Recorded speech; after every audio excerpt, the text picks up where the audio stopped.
국민의힘 경선 네.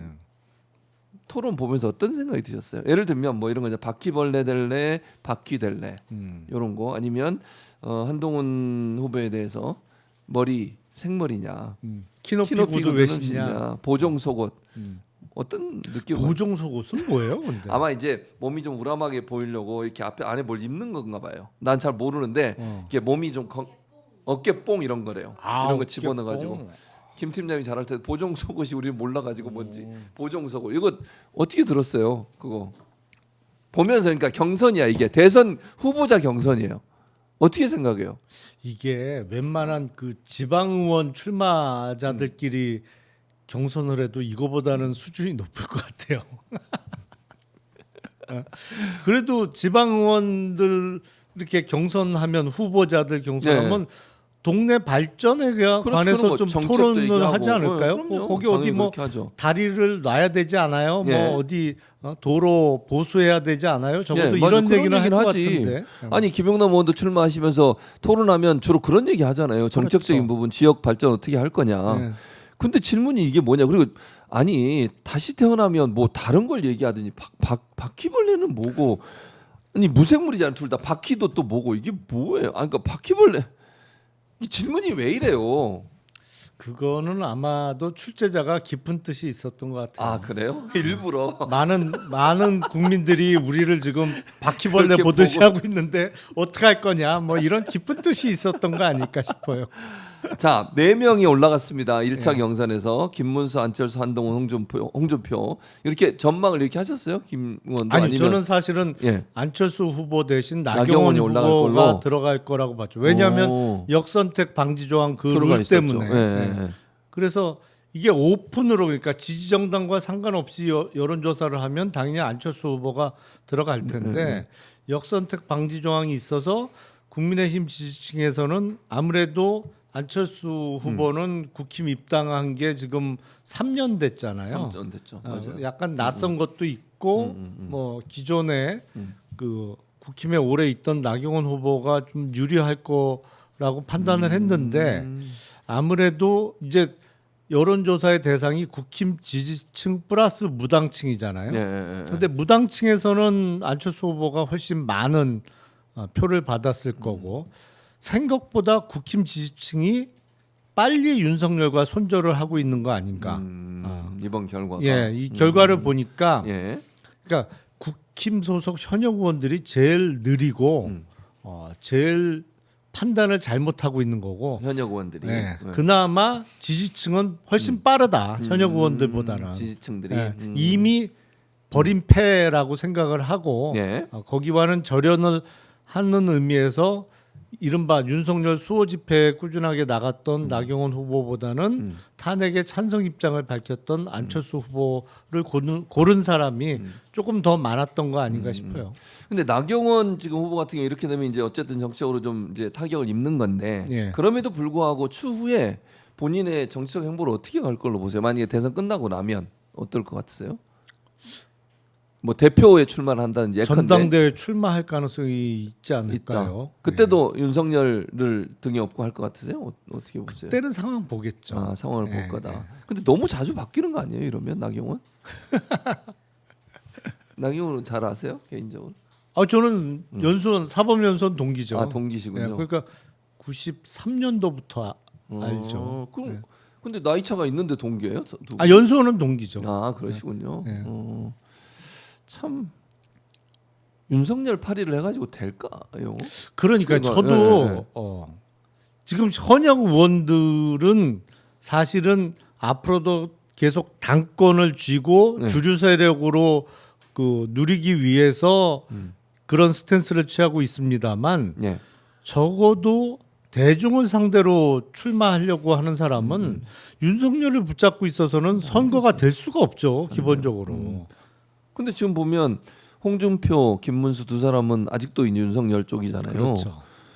그리고 한동훈하고 한 사람 안철수 두 사람은 이제 탄핵에 찬성했던 사람인데 그 홍준표나 김문수 이분들은 어떤 이점이 있다고 생각해서 이럴까요? 그러니까 당내 지지만 받으면 된다고 생각하는 거예요. 일단은 당의 후보가 돼야 되니까요. 아, 일단 국민의 후보가 돼야 되니까 그 뒤에는 바꾸더라도. 그러니까 2차부터는 당원 투표 50%가 맞아요. 들어가잖아요. 50대 50이죠. 그리고 50%. 여론조사 50% 이렇게 섞는 방식이라 지금도 영남권을 중심으로 한 당원들은 그래도 탄핵은 하지 말았어야 된다고 생각하는 사람들이 많다고 판단을 하는 것 같아요. 그래서 그런 입장을 견지하고 일단 당의 후보가 된 다음에는 어떻게 할 거냐. 그때는 그 이후에는 제가 보기엔 홍준표 후보가 만약에 최종 후보가 되면은 그때 예. 가서는 확 돌변할 바뀔 거다. 가능성이 높고 김문수 후보는 만만치는 않을 것 같아요. 왜냐하면 그거를 지금 윤상현 의원이 최근에 김문수 캠프에 합류했잖아요. 예, 그랬죠. 뭐 맞아요. 윤상현, 박수영 예, 이런 예, 이른바 예. 친윤 친윤 그룹들. 의원들이 계속 흔들 거거든요. 예. 후보 자체를. 그러겠지. 그리고 한덕수와의 단일화도 막 등 떠밀어서 내보낼 거라고 단일화 하도록. 근데 홍준표 후보는 일단 경선에서의 유리함 때문에 최근에 말을 바꿨어요. 한덕수 총리가 출마하면 단일화를 할 수 있는 것처럼 지금 말을 살짝 바꿨어요. 하지만 제가 보기엔 홍준표 후보가 최종 후보가 되면 단일화 아예 안 합니다. 할 거다. 협상장에 나가질 않을 겁니다. 네. 어떻게 내가 여기까지 올라왔는데 그럼요. 이런 거죠. 예. 그런 아니, 느낌. 그 홍준표 후보는 예, 예. 그래 대선 만약에 지더라도 나는 간다. 나는 그 다음에 또 당 대표 하면 돼. 그런 생각으로. 자, 근데 안철수 의원이 대국민 사과를 하면서 사과하자 뭐 이렇게 얘기를 했어요. 네. 이게 어느 정도 영향력에 미칠 수 있을까요? 판세 어떻게 보세요? 지금 보면 그 거의 최종 결선에 한동훈 후보가 올라갈 가능성이 높아 높죠. 보여요. 예. 그러니까 사실은 이미 민심은 정치판보다는 훨씬 빠르게 변하고 있는 거예요. 그렇죠. 예, 맞아요. 그러니까 안철수 후보가 최종적으로 당의 후보가 되기에는 현실적으로 어려워 보입니다만 예. 적어도 국힘에서 그런 얘기가 나온다는 거. 음. 그거는 아예 목소리가 안 나오는 것보단 낫죠. 낫다. 그거보다는. 그래서 안철수 후보도 참 거의 14년째 이렇게 정치판에 몸을 담고 있으면서 고생도 많이 하고 예. 좀 뭐 정치적으로는 공공한 처지에 있습니다만 그래도 그런 목소리를 내는 거 그리고 네. 최근에 김상욱 의원이 또 그런 비슷한 취재 얘기를 하는 거 이거는 그나마 그 와중에 다행스럽다. 국힘이라는 전체적인 상황을 보면 한숨 나오다가도 뭐 그나마 그래도 저런 사람도 있구나 정도의 이미지는 심어줄 수 있다고 생각을 합니다. 아니 황교안 아니 속보가 또 하나 나왔는데 네. 황교안 전 총리죠. 네. 나경원 탈락할 수 없어라고 하면서 부정선거를 또 제기했어요. 이분은 왜 그러는 거야? 아니 대체 나경원 떨어지니까 그것도 부정선거래요. 모든 게 부정선거. 그러니까 국민의힘도 부정선거 집단이야 그러면 그런 거잖아. 국민의힘이 지금 여론조사 한 건데 이것도 그러네. 이런 논리자 이게 무슨 선거안 중앙선거안에서 한 것도 아니고 자기들끼리 한 건데 뭐든지 자기가 원하는 사람이 당선이 안 되면 다 부정선거예요. 이거 어떻게 해야 돼요 진짜 이 부정선거. 그 황교안 법조인이시잖아. 네, 황교안 전 총리를 보면 그런 생각이 들어요. 원래 저랬나?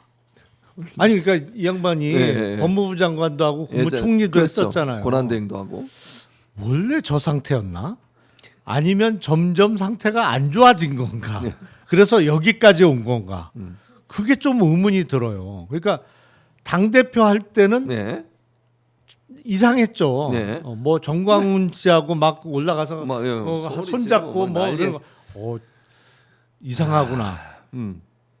그건 알았는데 원래 저랬나? 그거 잘 모르겠어. 바뀐 건가? 그러니까 상태가 안 좋아진 건가? 원래 저런 사람이었나? 그러니까 봐 투표 조작 말라고 경고했는데도 이미 시작한 듯 이렇게 얘기했대요. 참 아유 누구한테 경고를 했다는 거예요? 모르겠어요. 누구한테 했는지는. 그다음에 또 하나 속보가 있어요. 김문수 후보 있잖아요. 코로나 집합 금지 중 현장 예배 그 정광훈 예배에 참석했잖아요. 그게 기소가 됐는데 최종적으로 벌금형이 확정됐습니다. 이거 지금 기사예요.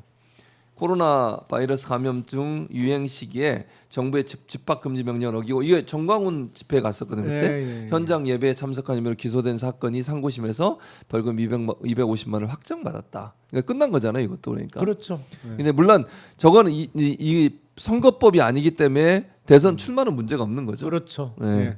그러니까 피선거권이 박탈되려면 일반 범죄의 경우에는 집행유예 이상의 형이 확정이 돼야 되는 거죠. 2, 3 집행유예. 예.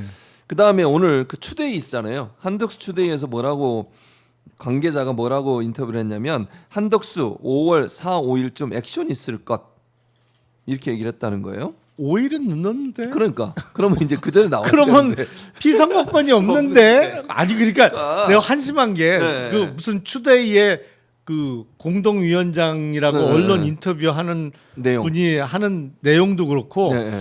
저 대통령 후보 추대의 수준이 아니더라고.